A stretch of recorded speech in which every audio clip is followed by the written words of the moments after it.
Okay, well, good afternoon, and thank you for joining us for today's Manulife Business Success Series webinar called Anti-Racism in Work, Increasing Work Opportunities for Newcomers Through an Anti-Racist Approach. My name is Ian McLean, and I'm the President and CEO of the Greater Kitchener-Waterloo Chamber of Commerce. Before we do get started, I wanted to take a moment just to acknowledge that we do live and work on the traditional territory of the Neutral, Anishinaabe, and Haudenosaunee peoples, as we seek a renewed relationship based on the foundation of mutual understanding and respect. Today's session would not be possible without the continued support of our sponsors, and so a special thank you to our title sponsor of the Business Success Series, Manulife, and our platinum sponsor for the series, the Immigration Partnership of Waterloo Region. These organizations are committed to supporting our local economy and providing businesses and organizations with the resources and tools they need to thrive. I'd like to now welcome our good friend Bianca Moldovan, Corporate Social Responsibility Manager with Manulife, to say a few words. Bianca. Thank you, and thank you everyone for joining us today. As Ian mentioned, we are proud to sponsor the Business Success Series, bringing you insightful, timely, and inspirational topics from our local community. And with those brief words, I'll actually hand it back to you, Ian, to introduce today's speaker and very important topic.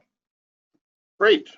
Well, thank you, Bianca, and we are really proud and thankful for the relationship we have with Manulife, who are big supporters of the Chamber and the business community here in Waterloo Region and right across the country. So thank you for your support with this Business Success Series, especially during these difficult times allowing us to access and have ability to connect with members and businesses right across Waterloo Region. So just before the session begins, I'd like to go over a few reminders. Please ensure that your microphone is muted throughout the presentation so we don't have any background noise. If you have any questions that do come up throughout the session, you can type them into the question and chat box in your control panel at any time. If you have a tech-related problem, a representative of our team will be back to you in just a few moments. And if they're here for if the questions are for today's presenter, they'll be gathered throughout the session, and I'll do my best to make sure we get those through to Evelyn following the presentation or during the presentation. All attendees will be sent a recording of today's presentation, also made available on the Greater KW Chamber website. I'd like to now introduce today's special guest. Evelyn Mpanza is currently the manager for strategy development, confronting anti-Black racism for Toronto Community Housing.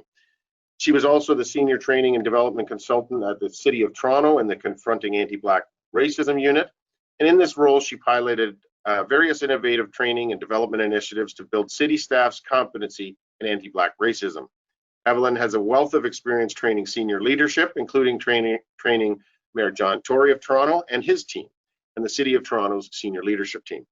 Evelyn is an educator who utilizes her social work experience, education, and passion for social issues to teach about diversity, social problems, and the community development for anti-oppressive, anti-racism, trauma-informed practice.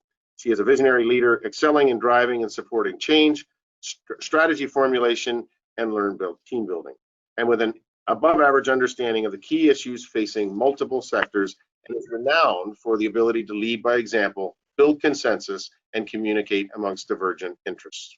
Evelyn has a wealth of experience training senior leadership, frontline, and supporting teams to develop a competency in applying a confronting anti-Black racism lens. So please join me in welcoming Evelyn.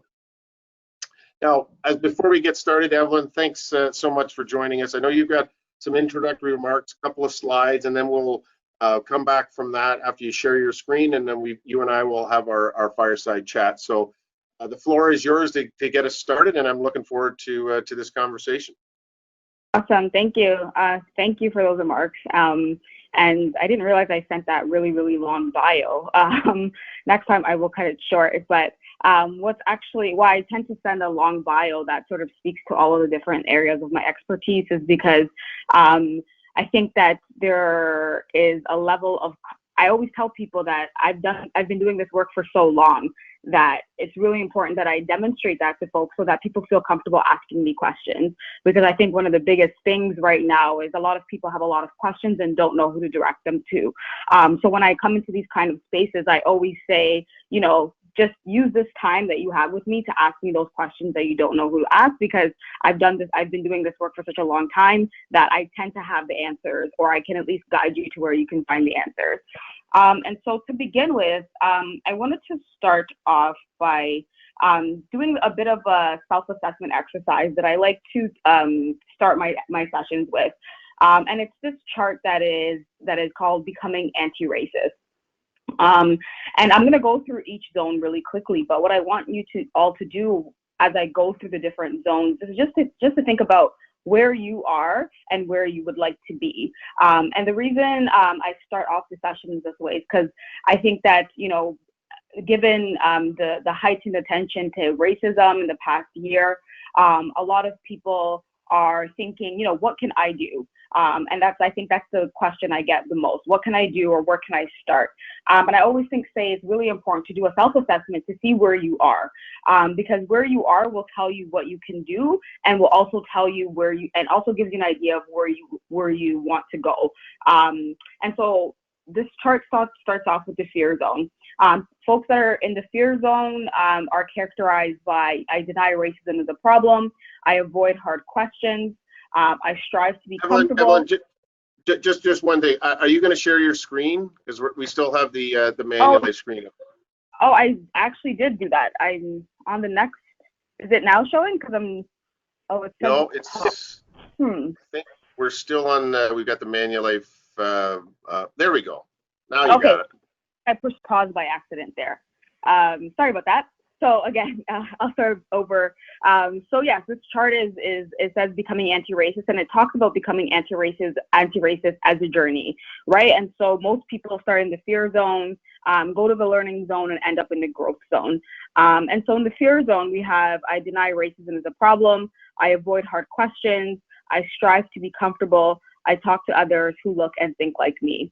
In the learning zone, we have: I recognize racism as a present and current problem, I seek out questions that make me uncomfortable, I understand my own privilege in ignoring racism, I educate myself about race and structural racism, I am vulnerable about my own biases and knowledge gaps, I listen to others who think and look differently than me. And in the growth zone, I identify how I may unknowingly benefit from racism, I promote and advocate for policies and leaders that are anti-racist, I sit with my discomfort, I speak out when I see racism in action, I educate my peers how racism harms our profession, I don't let mistakes deter me from being better, I yield positions of power to those otherwise marginalized, and I surround myself with others who think and look differently than me. And so I'm going to ask you to just take a minute, a second, to do a bit of a self-assessment. Where are you in this journey? Are you in the fear zone, learning zone, or growth zone? Are you somewhere in between the fear zone, learning zone, or somewhere in between the learning zone and the growth zone? It's a really important question to ask yourself, particularly in relation to work. Because one of the things I've noticed is, well, a lot of people will be in the learning zone or maybe even the growth zone outside of work. At work, a lot of people tend to be in the fear zone because the way that we have done work for so long has not allowed us to see how the way that we do things may impact racialized groups differently. And so maybe at work, you're still struggling with figuring out how do we ensure that the way that we do work is equitable. Maybe you're still struggling with those questions and asking yourself those questions, or maybe you're not even having those conversations at work because you don't know where to start. So you're avoiding those hard questions like the chart says. But, you know, maybe there's the opportunity to then get to the learning zone, which is like joining sessions like this that are giving you information that are helping to move along in that journey.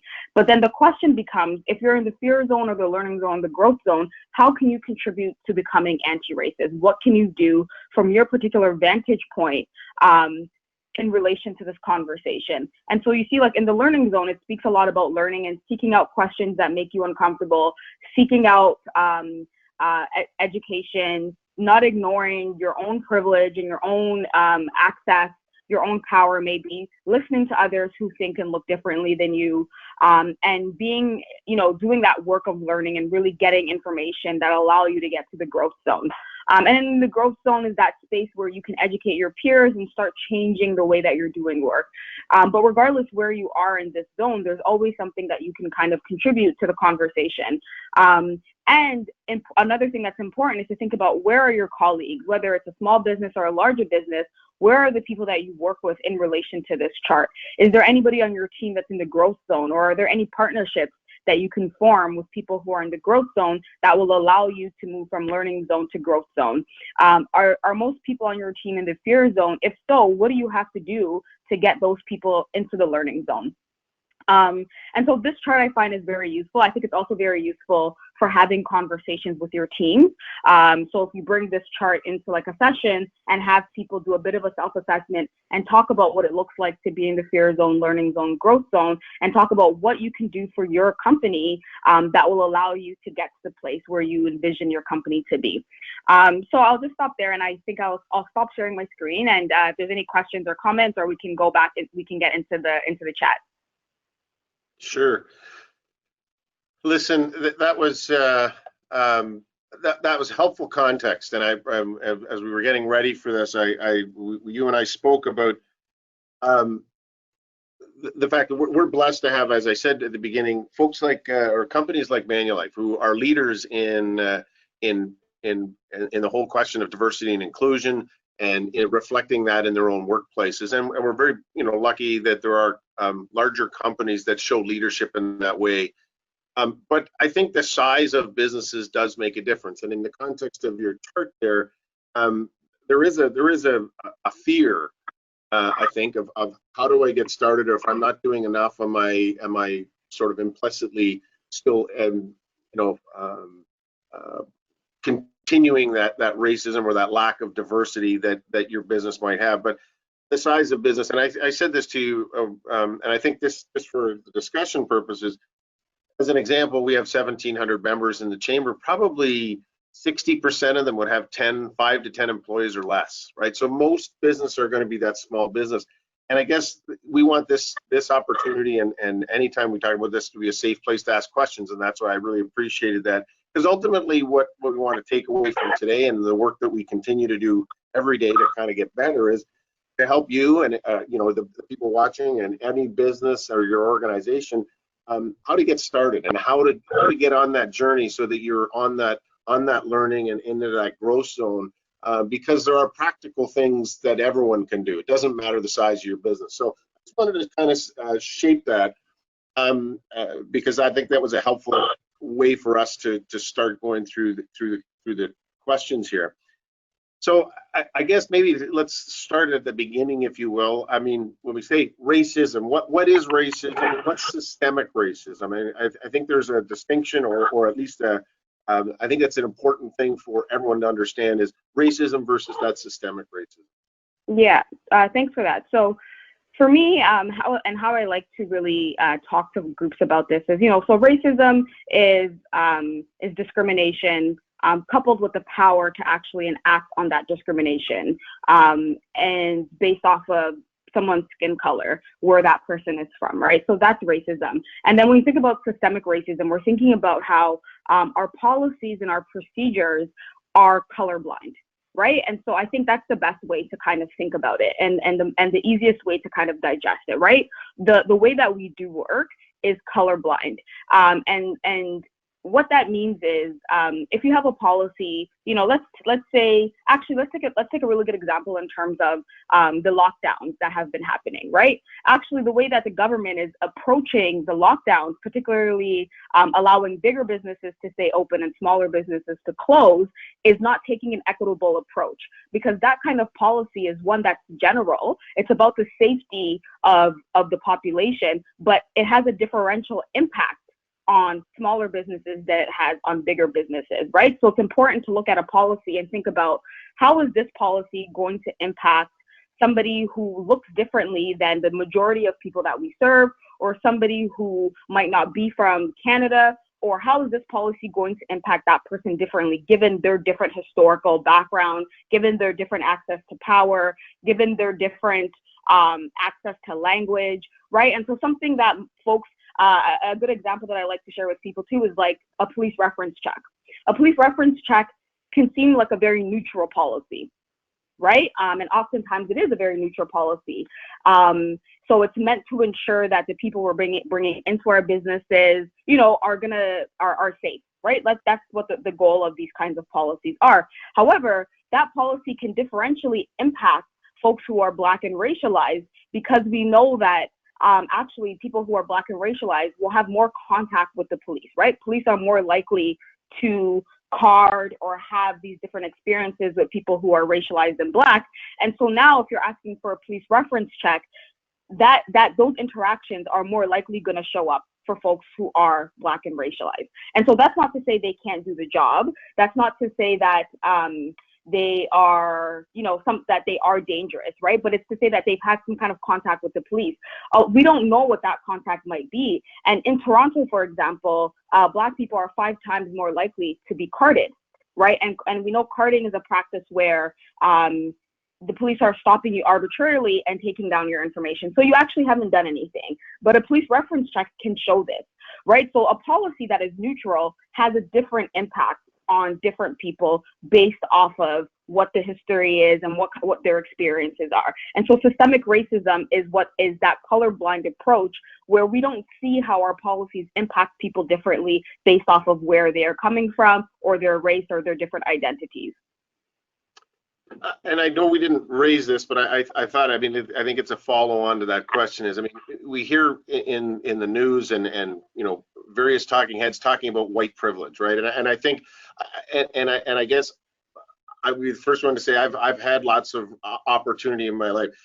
I'd like to hear from you, for everyone listening, when we say, when that term gets used, what does that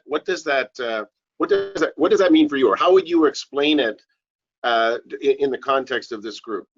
What is white privilege? Yeah, great question. It's really important that we talk about that when we talk about anti-racism. And so here's how I like to talk to people about it. So if you're thinking about race as, so we know that race and racism gets enacted based off of this hierarchy, right? And this hierarchy is one that historically has placed people who have European descent on the top and other folks in between, and then Black at the bottom. So it's like a dichotomy, right? So, and what that means is that our systems privilege folks that are closer to white, right? So the closest you are to white, the more privileges you have, and the closer you are to being Black, the less privileges you have. Actually, the more the system punishes you, right? So I always talk to people about racism as a system that punishes and rewards based off of your proximity to whiteness. So historically, whiteness has been placed as, you know, when we talk about white supremacy, is that everything that is related to whiteness is better than everything that is related to everything else. And so when race was being constructed, right, historically being socially constructed, if the attribute of good was given to, for example, white people who were the people that were in power, then the opposite attribute was given to people who were not white. So if white people were good, then people who were not white were bad. If white people were smart, then people who were not white were not smart, right? So that's the way that the system is kind of constructed. And so what happens is the closer you are to whiteness, the more those attributes are you have access to those attributes. And the further you are from whiteness, the less you have access to those attributes. And what we know is those attributes have social capital. It allows you to move in the world in a way that is different than other people. And so the smarter you are, the more access you will have. And so if whiteness determines who's smart, then that means the whiter you are, the more access you will have as well. And so if we think about white privilege as a system that rewards you the whiter you are, and I'm using white in quotations, right? But the whiter you are, the more you can perform those attributes that are associated to whiteness, the more you will have access, the more you will get rewarded from this system. And the further you are away from that, the less you will have access to the rewards of this system. And so you can think about white privilege as a result of that system, so the rewards and then the benefit and the punishments. Okay.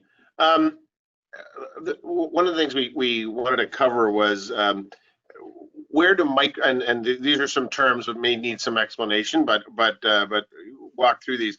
microaggressions or biases or unconscious bias fit into the conversation about racism? Because I think there would be a lot of people who would say, I don't think I'm consciously doing that, but those maybe explain that microaggressions, that bias or that unconscious thing that I or anyone might be doing.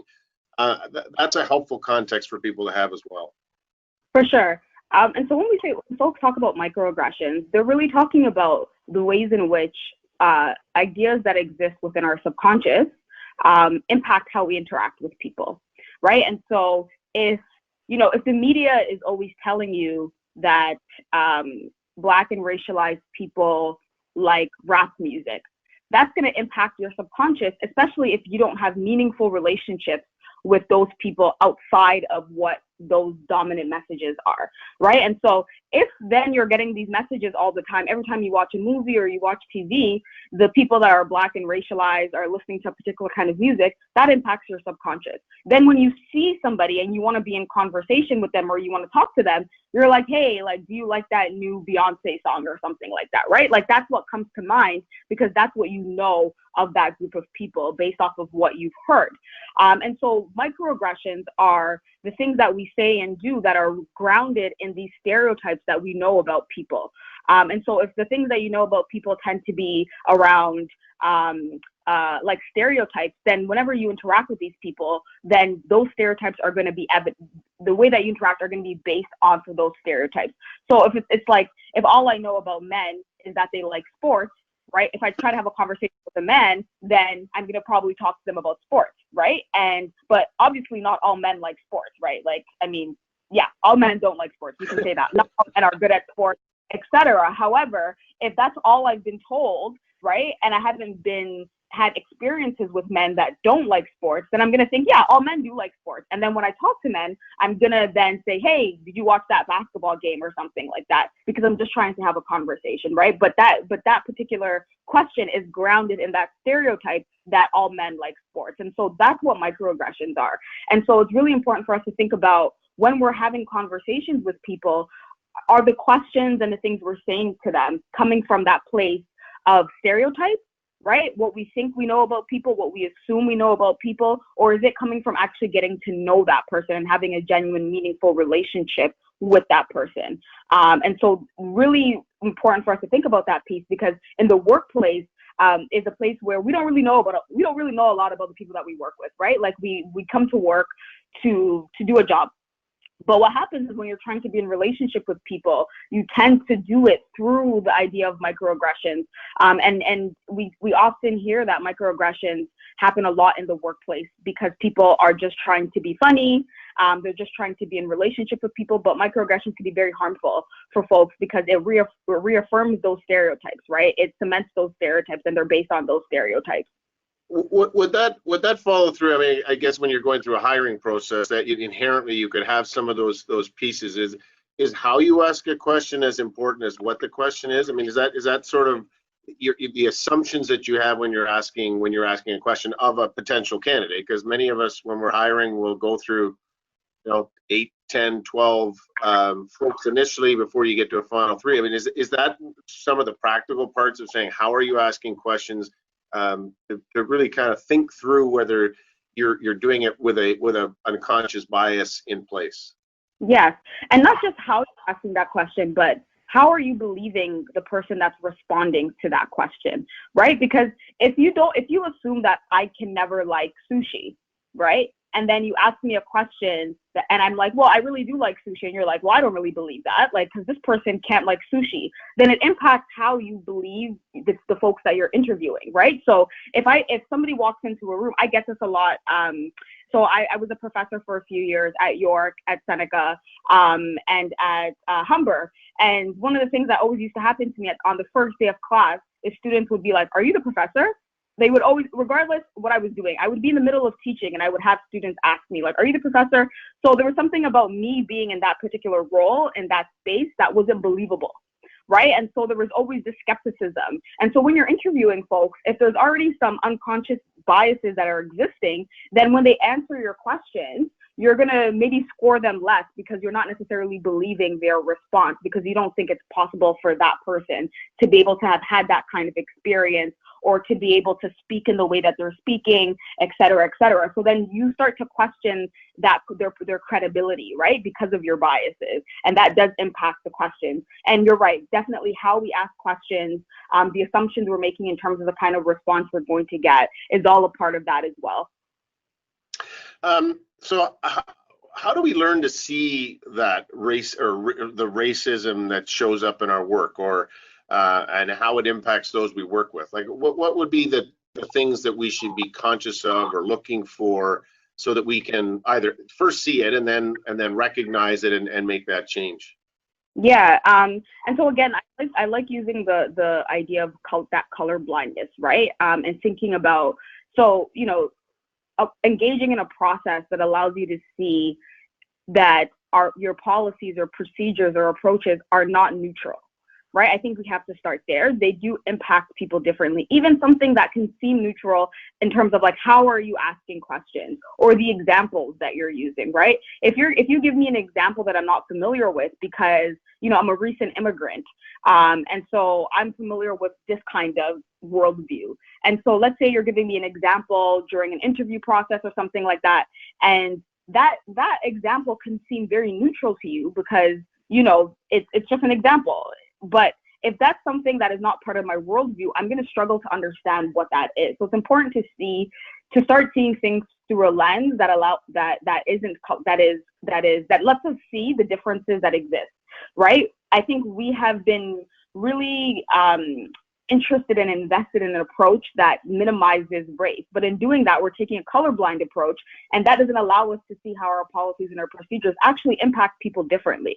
So it's almost like we're asking you to do the reverse now, which is to actually see race, right? To see race and to see people's different experiences, much in the way that we would see you know, somebody who has accessibility issues, right? What would we need to do to make sure this person can do their best, right? We would need to ensure that they they can read the interview questions. We would probably need to ensure that they, you know, there's an elevator or whatever kind of accessibility issues this person may have. We would try to mitigate that so that they can do their best within this process. And so being able to see what can we mitigate in terms of these different policies and approaches that will allow somebody to do their best in this process, whatever that looks like. Another example I often like to share is for a lot of people who are left-handed, they struggle a lot with doing things that right-handed people just do naturally, right? So whether it's from using scissors or a stapler or those kinds of things, like left-handed people always have to be prepared that the things that they need are not going to be around them. And so what happens is they're always thinking ahead and preparing, right? And I think we have to think about the fact that the world is constructed for people who are right-handed. So if you're right-handed, you never have to worry about getting a special stapler or getting a special, I don't know, notebook or something like that, right? I've had left-handed people even share that when they go to dinner, they have to call ahead and ask for a specific kind of table, because if it's a booth and they're sitting at the end of the booth, like they're going to struggle to eat, right? We would, as somebody who's right-handed, you would never have to think about something like that. But so left-handed people have to prepare ahead and have to be ready for anything because they will have to navigate that. But who should be thinking about that? It's the people who are right-handed who should be thinking about how do we accommodate this smaller population of people who didn't create a system that privileges right-handed people, but now the left-handed people have to navigate that. So we have to think about race in a similar kind of way, right? How can we get folks who are the dominant, that benefit most from the way that our society is set up, to start thinking about how race impacts people differently, and then making those adjustments so I don't have to. When I walk into the room, you know, you have already thought of some pieces for me and we're thinking about it together, versus the onus being on me or the left-handed person to figure it out, right? To spend the extra energy or the extra time trying to sort out how to do best in this kind of situation. So as we think about for a business or an organization listening in, or they may watch the podcast later, what are some of the biggest challenges when navigating that racism lens and trying to implement anti-racism in the workplace? Like what are the challenges for the influencers or the decision makers that are going to try and do that? So I think for many different industries, the challenges look a little bit different. But what I would say generally is that the challenge tends to be getting staff or getting yourself to do work differently than you're used to doing work, right? And I think that when we go to work, we all fall into our patterns, right? We get used to working in a particular kind of way, and so now someone's asking you to work differently, and so it's similar to, you know, if you get a training and the training gives you some information and some tools. If you never actually practice those daily, you just fall back into the old way of doing things, right? And so in your head, you have access to all of these other tools, all of this other information, but because you're so used to doing your work in a particular kind of way, it's kind of hard to change that behavior.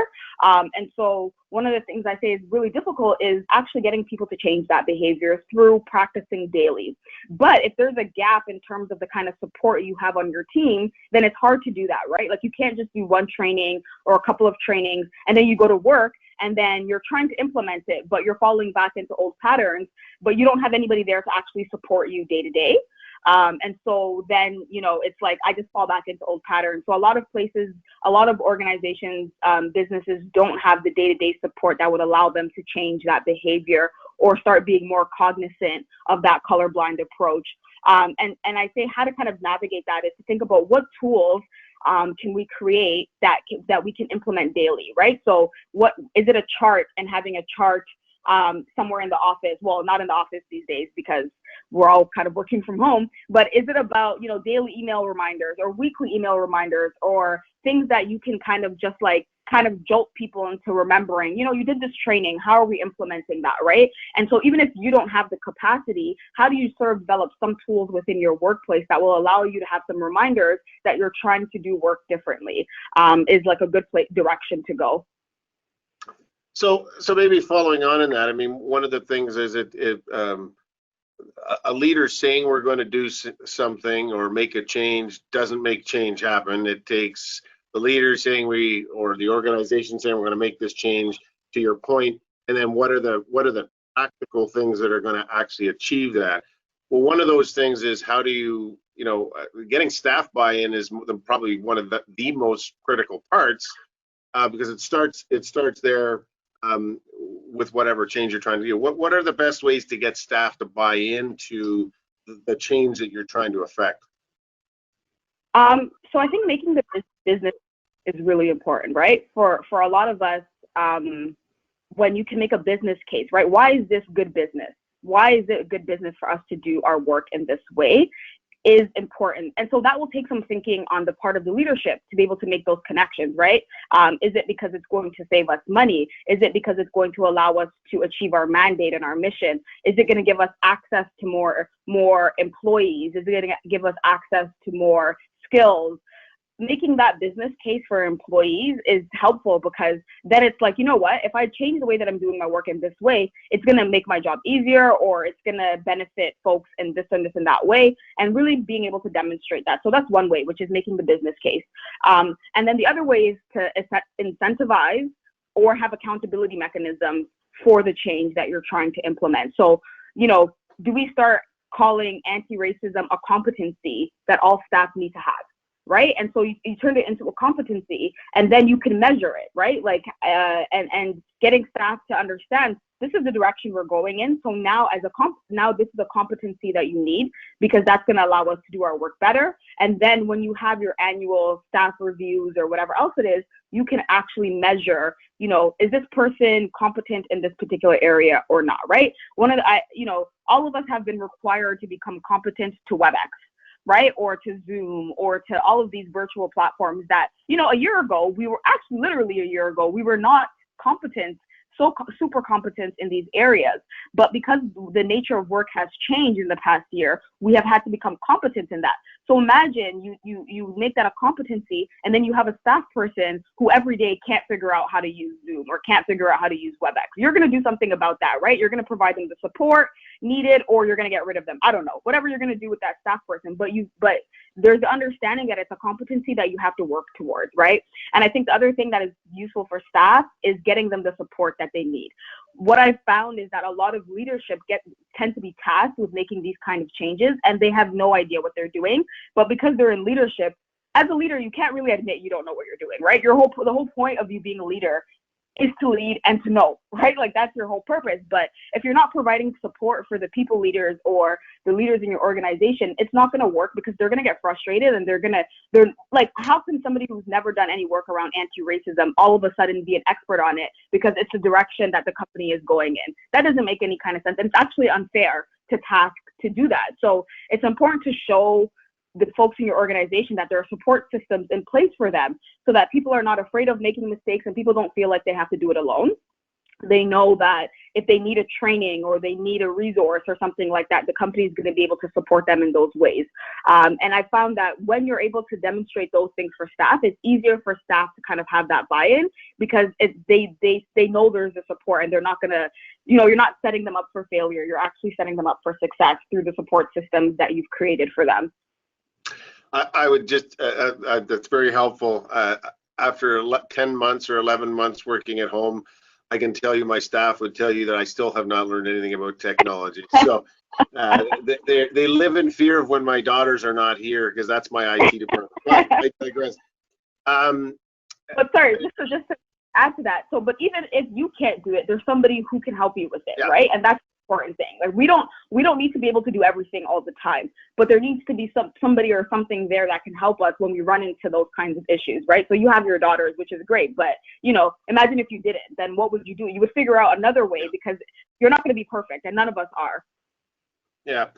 I just want to, we've got one or two more questions. I know there's a couple that are coming on the chat box, so I'd remind anyone listening, if you do have a question, you go to the chat box and put it in there. We've got about another 10 minutes or so before we wind up. So I just would remind folks, I think I got one more question and I've got a follow up and then one in the chat box. So feel free to type those in and we'll try and get to those before we end off. So building on what you just talked about, and I guess this is the last two I have, and I'll start with this one.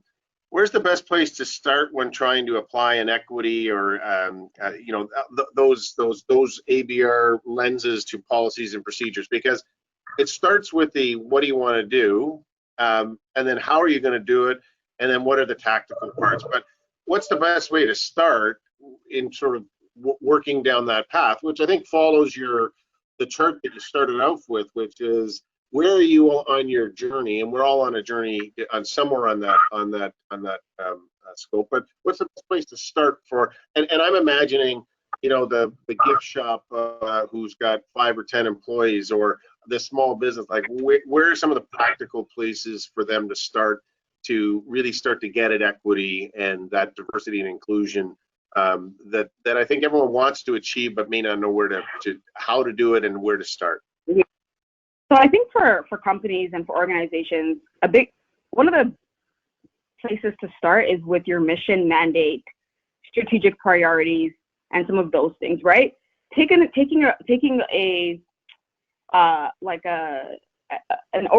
approach where you can look at those things and say, does it capture where we're trying to go? Because the vision is where you're trying to go as a company, right? The mission is how you get there. Your strategic planning also allows you to get there, allows you to see into the future, right? And say, this is where we want to go. So that short-term planning, that long-term planning, making sure you're doing some of those pieces, but then just looking at what is the language that we're using? Have we written a statement that communicates our commitment to diversity, to equity, to anti-racism? Because a lot of times those kinds of pieces start to get you to think about, okay, well, we wrote this statement, right, about our commitment to anti-racism. Now, how do we ensure that, that statement, the things that we're doing is in line with that particular statement? If it becomes one of your strategic priorities in terms of strategizing, and I know maybe this is like not language that small organizations or companies might be thinking about, but it is important to think about that strategizing in terms of where do you see yourself in 3 to 4 months and then a year and then so on and so forth, and start to incorporate language around anti-racism and diversity and equity into those places, because that's the guide, right? Like that's where you want to go. And so important to start thinking about those pieces. The other thing I would say is, like, particularly for smaller companies, is to look to nonprofits within your communities. Nonprofits tend to be leaders in this kind of work, right? And they're always willing to partner with businesses, particularly businesses that can provide local economic opportunities for their clients, right? And so if you start partnering with these organizations and saying, we can, we have 5 spots for folks who are Black and racialized that we can, support, or we can do this kind of, we can offer job opportunities to, then maybe you can sort of like do a trade and barter with these organizations where they help you with your mission statements, help you with, because they know that it benefits their clientele as well, right?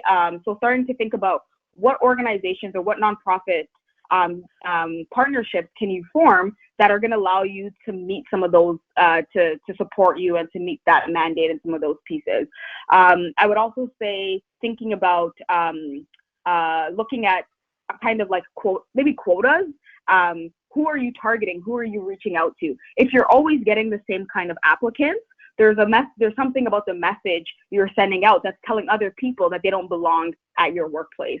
So maybe instead, and changing that messaging is important, but it's also important to maybe reach out to some folks and say, you know what, you're the kind of people that we want to work with us. So please apply, right? Encouraging people that normally don't apply or normally don't come into your business by you reaching out to them, is because for a lot of people, if in their imaginations or in their minds, they've assumed that kind of workplace isn't for somebody who's Black or racialized, they're never going to apply, right? But if you do some of the work of connecting with some of these groups of people, targeted job fairs or whatever else it is, then you start to change that narrative, right? And then people have the confidence in your company that, you know what, if I apply here, I will actually get that job because they reached out to me. And so doing some of those targeted pieces as well is really helpful. Well, I think that's important, and it's part of the work that certainly the Chamber's been doing for 20 years with newcomers to the community is, and one of the things we encourage is, in many cases, business just want the right person, and it's a real question of how they, I think what you're saying is if you're always going to the same place, you're going to get the same. What they really want is the best candidate, and I think everyone recognizes that the community is changing and that we need the best talent regardless of where it comes from. But it's getting out of your own way and saying you got to stretch yourself as a business to try and look at what those other pools of candidates would look like, and so that's very helpful. There's one question that came in, and I'll just read it to you. And it says, can you speak to the importance in understanding that diversity and inclusion initiatives are not inherently anti-racist or anti-oppressive? And I guess the context of just because you call it, and I'm interpreting this, just because you say you've got a diversity and inclusion initiative doesn't actually make it so, right? Like I think, and so maybe I think that's an important one, is saying like, how do we, and maybe that what's getting at is, how do you actually know when you say, oh, we've got a diversity and inclusion committee and we're doing such and such? How do you know that you're still heading down the right track? Like how and who would you talk to make sure you have that check-in? So that's a great question, because I think that what the question is kind of alluding to is how we can kind of create these checklists that say, if we have this and we have this, then we're doing diversity, right? And it's not a checklist exercise. It's actually exercise in organizational change, transformation, because you can have that one newcomer or those 2 newcomers in your organization because you have these initiatives, but does that mean they feel valued? Does that mean that they come into the workplace and they feel like their skills are valued, or are they there as a token, right? Just to say that we have this person, like, oh, look, we have this Black person, or we have this woman, or we have, because that happens a lot, right? Where folks become tokenized through these diversity and equity initiatives. And so the real measure is to get a sense of the pulse of, in terms of how are these people feeling in these spaces, right? So if I come into a workplace that is predominantly white, right, do I feel comfortable? Do I feel like I can share, my skill set? Do I feel like am I experiencing microaggressions, and getting a pulse on how people are actually feeling? So I think some of the language I like to use is looking at the impact rather than the intent, right? So maybe your intention is to have a diversity initiative, but what is the impact of that diversity initiative? What are the outcomes? Is it that we have an increased representation of diversity within our organization? Do we have an increased programming that targets folks that are marginalized or vulnerable, looking at outcomes and impact versus looking at the intent. And I can't really speak to what that looks like for different places, but I think if you start looking at outcomes-based assessments versus just like the initiatives, it allows you to say, well, this is the outcome that we want. So how do we get to that outcome, right? Like, how do we do that rather than focusing on activities specifically? Now, we're almost out of time, and I guess maybe to kind of wrap it up a little bit in a minute or so, I guess that the question is, it's always like, as you said at the beginning, it's a journey, and people need to get started.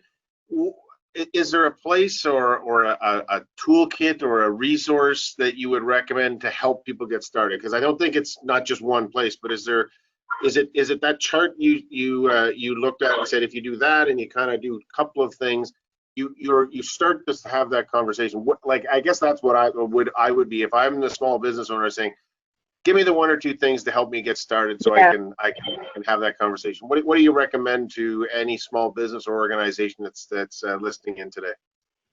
So the City of Toronto has a suppressing anti-Black racism unit, and they also have a bunch of equity tools that folks can access. So they have like an ABR analysis tool, and what that allows, it asks, I think there's a series of 9 or so questions. So if you actually just Google Confronting Anti-Black Racism Unit, City of Toronto, the City of Toronto's action plan.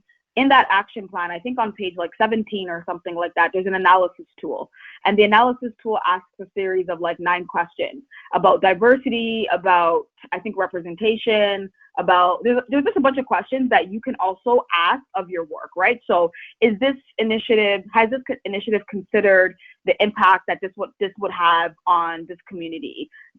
So just ask a series of questions that are not coming to me right now, but that's a great tool, I think, right? And I think if you also look at the City of Toronto's action plan, the recommendations can be applied to different spaces, right? So whether it says increasing the percentage of Black and racialized people on your board, increasing program, like there's a bunch of different recommendations. I think there's like 81 recommendations, and you can look through that and say, which recommendations can we actually adopt for our organization? Because they are applicable and they are transferable in different spaces. And so I think that's a great place to actually start. And I think just doing some readings on like white privilege, and there's a bunch of reading lists that have been circulating that have been very helpful as well. That's very helpful, and I think what we'll do is I'll ask Jenna and Saba to because that tool in the City of Toronto's that you just mentioned strikes me as being a good place for people to start, because it'll lead to some other things. Listen, thank you so much, Evelyn. I want to thank you. We're out of time for today, but I really wanted to thank you for spending time with us and sharing your expertise with us. So thank you so much for taking the time. Listen, no problem, Betty. And I just want to, just as we close out, I want to once again thank our title sponsor of the series, Manulife, our platinum sponsor for the series, the Immigration Partnership of Waterloo Region, and to today's speaker, Evelyn and Pansa. And finally, to all of you for joining us today. As a reminder, we do host a new business success series every Wednesday at 1 o'clock. Next week, you can join us for Ergonomics for Performance at Work, especially timely these days as the guy that's sitting here with his bad backpack from sitting on Zoom calls all day. But we'll be joined by occupational therapist Jessica Vandenbush. We'll provide education for maximizing worker performance and preventing injury, which is really important, especially as most of us are working at home in a different environment. So we hope to see you then. For full details and to register, please visit greaterkwchamber.com. Please do share this series with your friends and colleagues, and do join us every Wednesday afternoon for the next edition of the Greater Kitchener-Waterloo Chamber's Business Success Series, brought to you by Manulife. Because of it's Wednesday, it's Business Success Series. So thanks so much. Thanks, Evelyn, and everyone have a great afternoon.